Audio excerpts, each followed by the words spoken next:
پیارے دوستو، آج جو سٹوری ہم آپ کے ساتھ شیئر کرنے والے ہیں وہ کوئی من گھڑت کہانی نہیں بلکہ ایک حقیقت اور سبق آموز کہانی ہے۔ ایک حافظ قرآن لڑکی قرآن پاک کی تلاوت کرتے کرتے آخر جانور کیوں بن گئی؟ آخر اس پر اللہ کا اتنا دردناک عذاب کیوں نازل ہوا؟ وہ قرآن پاک کی تلاوت کرتے وقت ایسی کون سی غلطی کرتی تھی؟ پیارے دوستو، وہ گناہ جاننے کے لیے ہمارے ساتھ اس ویڈیو میں آخر تک رہیے گا، کیونکہ یہ واقعہ ہم لوگوں کے لیے عبرتناک اور سبق آموز واقعہ ہے، اور خاص کر ہماری ماں بہنیں اس واقعے کو ذرا غور سے سنیے۔ دوستو، پاکستان کے ایک دور دراز علاقے میں محمد بشیر اپنی بیوی عذرا اور اپنی 1 سال کی بیٹی افشاں کے ساتھ رہتا تھا۔ محمد بشیر بہت ہی نیک اور رحم دل انسان تھا۔ وہ روز صبح فجر کی نماز کے بعد ندی سے مچھلیاں پکڑ کر لاتا اور انہیں بازار میں فروخت کر کے اپنا اور اپنی بیوی بیٹی کا پیٹ پال رہا تھا۔ محمد بشیر کی بیوی عذرا بہت ہی لالچی اور سخت دل عورت تھی۔ ایک دن محمد بشیر اپنی بیوی سے کہنے لگا کہ آج میری طبیعت کچھ ٹھیک نہیں ہے، میں سوچ رہا ہوں کہ آج ندی کنارے نہ جاؤں اور گھر پر ہی کچھ دیر آرام کر لوں۔ اس کی بیوی غصے میں بڑبڑاتی ہوئی بولی کہ کیا تمہیں کبھی سر میں درد ہوتا ہے تو کبھی پیٹ میں درد شروع ہو جاتا ہے؟ ہر وقت کام نہ کرنے کے صرف بہانے ہی ڈھونڈتے رہتے ہو۔ محمد بشیر اپنی بیوی سے کہنے لگا کہ نہیں، ایسا نہیں ہے، میں سچ کہہ رہا ہوں، آج میری طبیعت ٹھیک نہیں لگ رہی۔ اس کی بیوی غصے سے بولی کہ ٹھیک ہے، مت جاؤ، آج میری بھی طبیعت ٹھیک نہیں ہے، میں بھی گھر کا کوئی کام کاج نہیں کروں گی، صرف اور صرف آرام کروں گی۔ اس کا شوہر نرمی سے بولا کہ اچھا ٹھیک ہے، تم ناراض مت ہو، میں کام پر چلا جاتا ہوں۔ محمد بشیر نے ندی کے اندر مچھلیاں پکڑنے کے لیے جب جال کو پھینکا تو جال جیسے ہی باہر وہ نکالنے لگا تو اس کی نظر سامنے ایک ٹوکری پر پڑتی ہے جس میں ایک بچی ہوتی ہے۔ محمد بشیر ٹوکری کو ندی سے باہر نکالتا ہے۔ محمد بشیر ادھر ادھر دیکھتا ہے، آخر کار یہ بچہ نہ جانے کون چھوڑ کر یہاں چلا گیا ہے۔ بچے کو ٹوکری میں ڈال کر ندی میں کس نے آخر چھوڑ دیا؟ محمد بشیر کو وہاں ندی کے آس پاس کوئی بھی دکھائی نہ دیا۔ اس نے سوچا کہ میں یہ بچہ اپنے گھر پر لے کر چلا جاتا ہوں، نہیں تو یہ بچہ یہیں پر مر جائے گا۔ وہ بچہ زور زور سے رو رہا تھا۔ محمد بشیر جلدی سے اپنے گھر چلا گیا اور اپنی بیوی سے کہنے لگا کہ عذرا جلدی دیکھو میں کیا لے کر آیا ہوں۔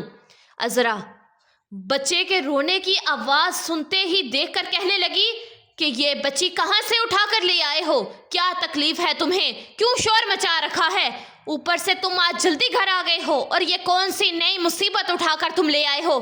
کب بازار جاؤ گے؟ کب پیسے لے کر آؤ گے؟ محمد بشیر کہنے لگا کہ تمہیں تو بس ہر وقت پیسوں کی ہی پڑی رہتی ہے، اس چھوٹی معصوم بچی کی طرف تو دیکھو جس کو کسی نے ٹوکری میں ڈال کر ندی پر چھوڑ دیا تھا۔ عذرا غصے سے کہنے لگی کہ جس کا بچہ ہے اگر اس نے چھوڑ دیا ہے تو تم اسے یہاں کیوں اٹھا کر لے آئے ہو؟ محمد بشیر اپنی بیوی سے کہنے لگا کہ یہ تم کیسی باتیں کر رہی ہو؟ اگر میں اسے گھر نہیں لاتا تو کیا وہاں ندی میں مچھلیوں کا چارہ بننے کے لیے چھوڑ دیتا؟ عذرا غصے سے کہنے لگی کہ اس بچی کو مچھلیاں کھائیں یا کوئی جانور کھائے، اس مصیبت کو ہم اپنے گھر میں کبھی نہیں رکھ سکتے۔ محمد بشیر بیوی کی یہ بات سن کر غصے سے لال پیلا ہو گیا اور کہنے لگا کہ بس بہت ہو گیا، میں آج کے بعد تمہاری کوئی بات نہیں مانوں گا، بہت تمہاری منمانی ہو چکی ہے۔ اب تم میری ایک بات دھیان سے سنو، یہ بچی اب اسی گھر میں ہی رہے گی اور افشاں کے ساتھ ہم اسے بھی پالیں گے، اور اس بارے میں اب مجھ سے دوبارہ کوئی بھی بات مت کرنا۔ عذرا نے پہلی دفعہ اپنے شوہر کو اس طرح غصے سے اپنے ساتھ بات کرتے ہوئے دیکھا تو وہ بہت زیادہ گھبرا گئی اور بالکل خاموشی سے اس بچی کو اپنے ساتھ رکھنے کے لیے تیار ہو گئی۔ محمد بشیر نے بڑے ہی پیار سے اس بچی کا نام عائشہ رکھا تھا۔ آہستہ آہستہ وقت گزرنے کے ساتھ ساتھ افشاں اور عائشہ دونوں بڑی ہو گئی۔ ایک دن عائشہ محمد بشیر سے کہنے لگی کہ ابو جان، کیا میں بھی آپ کے ساتھ ندی میں مچھلیاں پکڑنے کے لیے جا سکتی ہوں؟ محمد بشیر اپنی بیٹی عائشہ کی بات سن کر بہت زیادہ ہنسا اور کہنے لگا کہ بیٹی، کیوں تمہیں بھی مچھلیاں پکڑنا سیکھنا ہے؟ عائشہ نے کہا کہ جی ابو جان، میں بھی آپ کی طرح مچھوارہ بننا چاہتی ہوں۔ محمد بشیر عائشہ سے کہنے لگا کہ بیٹی، ابھی تم بہت چھوٹی ہو، ابھی تم اپنی بہن افشاں کے ساتھ کھیلو، جب بڑی ہو جاؤ گی تب تب میرے ساتھ چلنا۔ اتنے میں عذرا اپنے شوہر سے آ کر کہنے لگی کہ اگر جانا ہی چاہتی ہے تو تم اسے اپنے ساتھ کیوں نہیں لے جاتے؟ اچھا ہے نا، آپ کا کام بھی جلدی ختم ہو جایا کرے گا۔ محمد بشیر اپنی بیوی سے کہنے لگا کہ مجھے افشا اور عائشہ کو اگر کوئی بھی کام سکھانا ہوگا تو میں خود سکھا لوں گا، تمہیں اس کے لیے پریشان ہونے کی کوئی ضرورت نہیں ہے۔ عذرا عائشہ کو بالکل بھی پسند نہیں کرتی تھی، لیکن وہ اپنے شوہر کی وجہ سے مجبور تھی۔ ایک دن اچانک اللہ کا کرنا ایسا ہوا کہ محمد بشیر کی موت ہو گئی۔ افشا اور عائشہ باپ کی موت کی خبر سن کر بہت زیادہ دکھی ہو گئی۔ عذرا نے اپنی بیٹی عائشہ کو اپنے گلے لگایا اور کہا کہ بیٹی، تمہارے باپ کا ساتھ ہمارے ساتھ بس یہیں تک تھا، اب تمہیں ہمت رکھنی ہوگی۔ افشا اپنی ماں سے روتے ہوئے کہنے لگی کہ اماں، اب ہمارے گھر کا گزارا کیسے ہوگا؟ اللہ تعالیٰ نے ہمارے سر سے ہمارا آسرا ہی چھین لیا ہے، اس گھر کا گزارا اب کیسے ہوگا؟ اس کی ماں نے کہا کہ عائشہ ہے نا، اپنے باپ کی جگہ اب یہ مچھلیاں پکڑ کر لایا کرے گی، اس نے تو اپنے ابو سے مچھلیاں پکڑنا سیکھ ہی لیا تھا۔ عائشہ اپنی ماں کی بات سن کر روتے ہوئے کہنے لگی کہ ہاں امی جان، کیوں نہیں، میں ہوں نا، میں خود اپنے ابو جان کی جگہ پر کام کیا کروں گی، آپ فکر مت کریں۔ عذرا عائشہ سے کہنے لگی کہ بس زیادہ پیار دکھانے کی بھی ضرورت نہیں ہے، اب سے تم ہی جایا کرو گی کام کرنے کے لیے، اور کون جائے گا؟ باپ کے مرنے کے بعد عائشہ کے دن ہی بدل چکے تھے۔ عذرا اس سے گھر کا سارا کام کرواتی اور مچھلیاں پکڑنے اور ندی سے پانی بھرنے کا کام بھی عائشہ کو کرنا ہی پڑتا تھا، لیکن اسے کھانا ہمیشہ باسی اور بالکل تھوڑا سا ہی ملتا تھا۔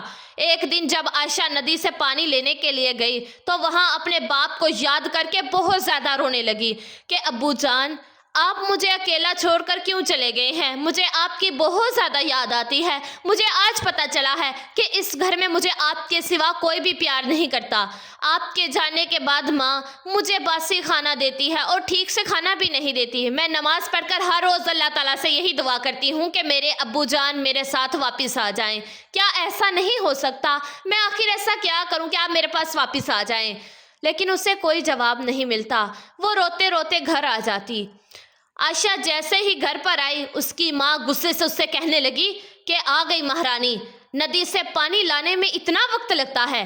عائشہ روتے ہوئے اپنی ماں سے کہنے لگی کہ ماں، پانی بھر کر مٹکے بھاری ہو جاتے ہیں، اسی لیے میں آہستہ آہستہ چل کر آتی ہوں تاکہ پانی گر نہ جائے۔ اس کی ماں کہنے لگی کہ بس کرو، اپنی بکواس بند کرو، کوئی بھی کام تم ٹھیک سے کرتی نہیں ہو، اوپر سے اتنا زیادہ کھانا کھاتی ہو۔ عائشہ اپنی ماں سے کہنے لگی کہ ماں، کھانا تو آپ مجھے آدھے پیٹ کا بھی نہیں دیتی، اوپر سے باسی کھانا کھانے کو ملتا ہے۔ عائشہ کی بات سن کر اس کی ماں کو بہت زیادہ غصہ آیا اور کہنے لگی کہ میرے سامنے زبان چلاتی ہو، میں تمہاری اچھے سے خبر لیتی ہوں، تب جا کر تمہارا دماغ ٹھیک ہوگا۔ عذرا نے عائشہ کو بہت زیادہ مارا، یہاں تک کہ اس کے سر سے خون بہنے لگا۔ افشا یہ سب دیکھ کر پاس بیٹھی مسکرا رہی تھی۔ دوسرے دن فجر کی نماز کے بعد عائشہ دعا کرتے وقت اللہ تعالیٰ کے سامنے گر گراتے ہوئے روئی اور پھر روتے روتے اٹھ کر ندی کنارے چلے گئی۔ اس دن عائشہ جب ندی کنارے پانی لینے کے لیے گئی تو عائشہ وہاں پر اپنا زخمی سر پکڑ کر بہت زیادہ رو رہی تھی۔ اتنے میں ندی کے پاس سے ایک اللہ والے بزرگ گزر رہے تھے۔ اس نے جیسے ہی عائشہ کو دیکھا تو کہا کہ بیٹی، کیا مجھے پانی پینے کے لیے ملے گا؟ عائشہ جلدی سے مٹکے سے پانی لے کر آئی اور اللہ والے بزرگ کو پانی پلانے لگی۔ پانی پینے کے بعد وہ اللہ والے بزرگ نے عائشہ کے سر پر ہاتھ رکھا اور کہا کہ بیٹی، تم بہت اچھی ہو، تم نے مجھے پانی پلایا ہے، اس کے بدلے میں میں تمہیں کچھ دینا چاہتا ہوں۔ عائشہ ان بزرگ سے کہنے لگی کہ مجھے کچھ نہیں چاہیے۔ اللہ والے نیک بزرگ عائشہ سے کہنے لگے کہ بیٹی، کیا تمہیں کسی بھی چیز کی ضرورت نہیں؟ عائشہ کہنے لگی کہ نہیں، میرے ابو جان نے مجھے صرف یہی سکھایا ہے کہ ہمیں کسی کی مدد بنا کسی لالچ کے کرنی چاہیے۔ عائشہ کے ماتھے سے بہتا ہوا خون دیکھ کر اللہ والے بزرگ نے عائشہ سے کہا کہ بیٹی، یہ تمہارے ماتھے پر چوٹ کیسے آئی؟ عائشہ اتنی بات سن کر پھر سے رونے لگی اور اپنی دکھ کی ساری داستان اللہ والے نیک بزرگ کو سنا دی۔ اللہ والے نیک بزرگ کو فاطمہ کی بات سن کر کہنے لگے کہ بیٹی تم پریشان مت ہو، اللہ تعالیٰ نیک بندوں کے ساتھ ہوتا ہے۔ اس ندی کے پاس ایک جھونپڑی ہے، میں وہاں پر رہتا ہوں۔ مجھے تمہارے بارے میں یہ دیکھ کر بہت زیادہ دکھ ہوا کہ تم پر تمہاری ماں اتنا زیادہ ظلم کرتی ہے۔ وہ اللہ والے نیک بزرگ فاطمہ سے کہنے لگے کہ میں تمہارے لیے اللہ سے ایک دعا دیتا ہوں کہ آج کے بعد تمہاری آنکھوں میں جو بھی آنسو نکالے گا، جو بھی تمہیں پریشان کرے گا، جو بھی تمہیں تکلیف پہنچائے گا، جس کی وجہ سے تمہارا آنسو بہیں گے، تو اس کی آواز سے ہمیشہ سور کی آواز ہی نکلے گی اور اللہ تعالیٰ تمہاری آواز میں ایک ایسی تاثیر پیدا کر دیں گے کہ تم جب بھی قرآن پاک کی تلاوت کرو گی، جب بھی تم قرآن پاک کو کھول کر اس کو پڑھو گی، تو تمہارے قرآن پاک کی تلاوت سن کر ہر کوئی اپنے دکھ کو بھول جائے گا۔ اتنا کہہ کر اللہ والے نیک بزرگ اپنے راستے پر واپس چلے گئے اور عائشہ اپنے راستے اپنے گھر کو چل پڑتی ہے۔ راستے میں اس کا دل کرتا ہے کہ وہ قرآن پاک پڑھے، اس کی تلاوت کرے۔ جیسے ہی وہ اپنا منہ کھولتی ہے تو اس کے منہ سے قرآن پاک کی تلاوت نکلنا شروع ہو جاتی ہے۔ وہ خود ہی اپنے قرآن پاک کی تلاوت سن کر بہت زیادہ خوش ہو رہی تھی۔ جیسے ہی تمام پرندے اس کی تلاوت کو سن رہے تھے، ہر کوئی خاموشی سے مست مگن ہو گیا اور ہر کوئی اپنا دکھ بھولے جا رہا تھا۔ جیسے ہی عائشہ گھر پر پہنچی تو عذرا غصے سے کہنے لگی کہ آ گئی مہارانی، کہاں لگا دی اتنی دیر؟ عائشہ مسکراتے ہوئے اپنی ماں سے کہنے لگی کہ ماں، آج مجھے ندی کنارے ایک اللہ والے نیک بزرگ ملے تھے۔ وہ اللہ کے بہت ہی عبادت گزار بندے ہیں، اگر وہ مٹی میں ہاتھ ڈال دیں تو مٹی سونا بن جاتی ہے۔ عائشہ کی ماں یہ بات سن کر کہنے لگی کہ تم یہ کیا بکواس کر رہی ہو؟ کیا ایسا بھی ہو سکتا ہے؟ جاؤ جا کر گھر کے باقی کام کرو، دیکھو سارا گھر گندا پڑا ہوا ہے، جلدی سے ساری صفائی کرو۔ عائشہ کچن میں جا کر برتن دھونے لگی۔ برتن دھوتے دھوتے اس کے ہاتھ سے ایک پلیٹ ٹوٹ گئی۔ جیسے ہی پلیٹ ٹوٹی تو اس کی بہن پاس ہی کھڑی تھی، اس نے فوراً سے اس کے منہ پر تھپڑ مار دیا اور عائشہ رونے لگی۔ اس کی آنکھوں سے آنسو آنے شروع ہو گئے۔ جیسے ہی اس کی آنکھوں میں آنسو آئے اور مارنے والی بہن افشاں کی آواز بدل چکی تھی، کچھ کہنے کے لیے اب منہ کھولا تو اس کی زبان سے سور کی آواز نکل رہی تھی۔ اس کی ماں یہ دیکھ کر بہت حیران رہ گئی اور عائشہ سے کہنے لگی کہ بتاؤ تم نے میری بیٹی کے ساتھ ایسا کیا کیا ہے؟ اس نے کہا کہ ماں، آج مجھے اللہ والے نیک بزرگ جو ندی پر ملے تھے، انہوں نے اللہ سے میرے لیے دعا کی تھی، تو یہی سب اس کے وجہ سے ہی ہوا ہے۔ انہوں نے کہا تھا کہ جب بھی تمہیں کوئی مارے گا، تمہارے آنسو جیسے ہی اس انسان کی وجہ سے گریں گے، انسانوں کی آواز کی بجائے اس کے گلے سے سور کی آواز نکلے گی۔ اس کی ماں یہ سب سن کر بہت زیادہ خاموش ہو گئی، مگر پھر بھی وہ اپنی حرکتوں سے باز نہیں آ سکتی تھی۔ اس نے اس کو مارا تو نہیں، مگر اس کو گھر سے ہی نکال دیا۔ عائشہ باہر آ کر ایک درخت کے نیچے آ کر لیٹ گئی اور روتے ہوئے اس نے قرآن پاک پڑھنا شروع کر دیا۔ جیسے ہی وہ قرآن پاک پڑھنا شروع ہوئی تو اس کو اپنے سارے غم اور دکھ بھول گئے۔ عائشہ کی آواز وہاں پر جاتے جاتے کسی ایک شہزادے کے کانوں میں گونجنے لگی۔ شہزادہ عائشہ کی آواز کا دیوانہ ہو گیا اور عائشہ کے پیچھے پیچھے اس کے گھر تک آ گیا۔ اتنی دیر میں عائشہ کی ماں عائشہ کو واپس اپنے گھر پر لے گئی تھی۔ شہزادے نے عائشہ کے گھر کا دروازہ بجایا تو اندر سے عائشہ کی ماں باہر دروازے پر آ گئی۔ شہزادے نے عائشہ کی ماں سے کہا کہ یہاں پر کون تھا جو قرآن پاک کی تلاوت کر رہا تھا؟ مجھے وہ آواز یہاں تک کھینچ لائی ہے، میں تو اس کی آواز کا دیوانہ ہو گیا ہوں۔ کون ہے جو اتنی خوبصورت آواز میں اللہ تعالیٰ کا کلام پڑھ رہا تھا؟ اس شہزادے کی بات سن کر عذرا کہنے لگی کہ یہ آواز تو میری بیٹی افشاں کی ہے، جس کو اللہ تعالیٰ نے اتنی خوبصورت آواز سے نوازا ہے۔ شہزادے نے اسے سن کر کہا کہ میں آپ کی بیٹی سے شادی کرنا چاہتا ہوں، اس لیے جو آپ کہیں وہ میں سب کچھ کرنے کے لیے تیار ہوں، اس لیے آپ کو جتنا پیسہ دولت چاہیے میں سب کچھ لٹا سکتا ہوں، آپ صرف اپنی بیٹی کی شادی مجھ سے کر دیں۔ یہ بات سن کر عذرا نے اپنی بیٹی افشاں کی شادی کے لیے ہاں کر دی، لیکن افشاں کی آواز تو ایک سور کی آواز جیسی تھی جو کہ بہت ہی بری تھی۔ جب شادی کا وقت قریب آیا تو شہزادے کے باپ نے عذرا سے کہا کہ میں آپ کی بیٹی کی آواز میں کچھ سننا چاہتا ہوں، میں بھی دیکھنا چاہتا ہوں کہ ایسا کون سا کلام پڑھتی ہے۔ یہ باتیں سن کر عذرا اور اس کی بیٹی افشاں بہت زیادہ گھبرا جاتی ہیں، کیونکہ آج کے دن ان کی اصلیت سب کے سامنے آنے والی تھی۔ شہزادے کے باپ کی بات سن کر افشاں رونے لگی اور ایک کاغذ پر ساری سچائی لکھ کر بتا دی، اور ماں بیٹی کا اتنا بڑا جھوٹ دیکھ کر ان کو گرفتار کر لیا گیا۔ عائشہ یہ سارا منظر پاس کھڑی اپنی آنکھوں سے دیکھ رہی تھی۔ عائشہ آ کر شہزادے کے باپ کے پاؤں میں گر گئی اور اپنی ماں اور اپنی بہن کی طرف سے معافی مانگنے لگی۔ اگر آپ نے گرفتار کرنا ہے، سزا دینی ہے تو آپ مجھے دے دیجیے، لیکن سب کی ذمہ دار میں ہوں، کیونکہ وہ قرآن پاک کی تلاوت کوئی اور نہیں بلکہ میں ہی کر رہی تھی، تو شہزادے نے میری آواز کو سنا تھا۔ شہزادہ جب بھی میری بہن کو دیکھتا تو صرف وہ اپنا منہ پیچھے کر کے کھڑی ہو جاتی تھی اور دوسری طرف اپنی سریلی آواز میں اللہ کا کلام پڑھتی تھی۔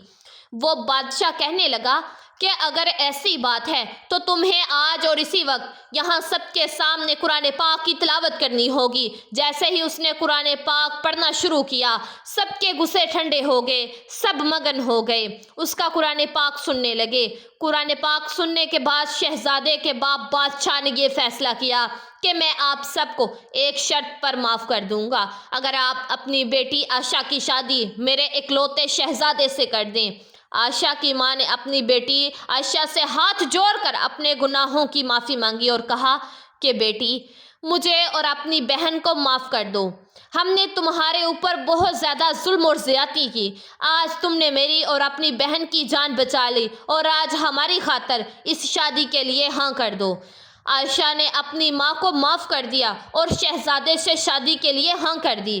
عائشہ اور شہزادے کی شادی کر دی گئی۔ عائشہ کو بہت زیادہ اچھا سسرال ملا، جہاں وہ اپنی باقی کی زندگی راج کماریوں کی طرح گزارنے لگی اور اس کے آگے پیچھے تقریباً ہر وقت نوکرانیاں ہی رہتی تھی۔ تو پیارے دوستو، جیسا کہ آپ نے دیکھا کہ اللہ تعالیٰ کے کلام میں کتنی برکت ہے کہ انسان اپنے سارے دکھ درد تکلیفیں بھول جاتا ہے، اور جو انسان کو پریشان کرتا ہے، اگر آپ کو بھی کسی قسم کی کوئی پریشانی ہو تو یقین کریں اس قرآن پاک کو کھول کر بیٹھ جایا کریں۔